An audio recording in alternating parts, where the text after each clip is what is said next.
We've had a wonderful preseason. As you know, we've been picked to finish third here in the East Division polls. I'm not as concerned about where we're picked to finish as much as I'm concerned about where we actually do finish. We've had a great preseason.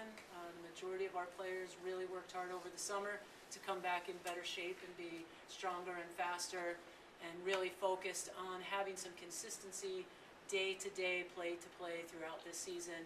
I'm a coach that wholeheartedly believes that defense wins championships, and I keep trying to drill it into their heads every day. We might do a little different scheme full court defensively wise, but our half court plan is still the same. We just have to get a better grasp and concept of how to execute it more efficiently than we did last season. Leadership always is an issue, no matter what classes you have out on the floor. The good thing is right now I think they're sort of leading by committee, and everyone stepped up to have some responsibilities in. We have what we call a PRIDE program, personal responsibility and daily excellence.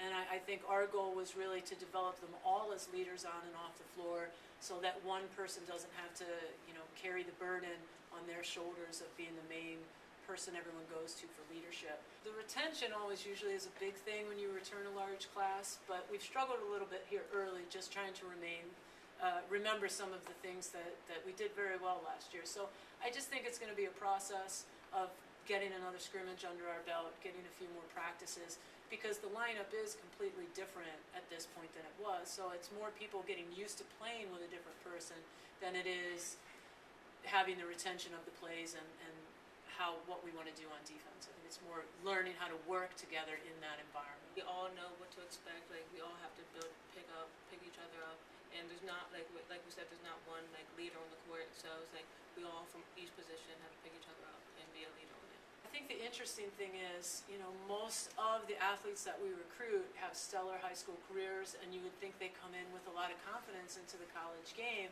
and most of the time it's quite the opposite. And I think with this group, they questioned a lot of the things that they could do out on the floor through last season in terms of their own self-confidence.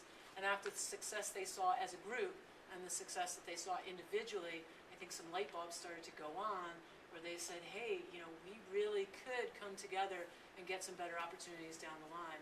Outside of having the talent that you need, team chemistry is the next most important thing. And this group really, they went through some bumps in the road through last season, but now they've become a much closer knit group. And we've also learned how to interact with each other better, that it's okay to compete out on the floor, that it's okay to get angry about a play, that it's okay to say to my teammate, you need to do this, and if someone's saying something to you, then you need to listen to what they're saying, because it's really for the betterment of you as a player and as the team as a group. Our relationship with the team is we're really good. We have really good chemistry on and off the court, so it's once we're on the court and we're having fun, we're all loose. We're not all nervous and everything, so it helps us in games. I'm not going to say right now where I think our team could be. I think if we can find that consistency, I've been harping on them every single day that it's the next play, it's the next play, it's the next practice. Let's focus on short range, the next play, the next practice, the next game. And if we can do that, maybe we'll find that consistency. I think if the mindset of what we're trying to put into them, they really buy into, I feel we're going to be a very competitive team night in and night out for the length of the season. And if we can do that, our season hopefully will extend longer than it has over the last 3 years.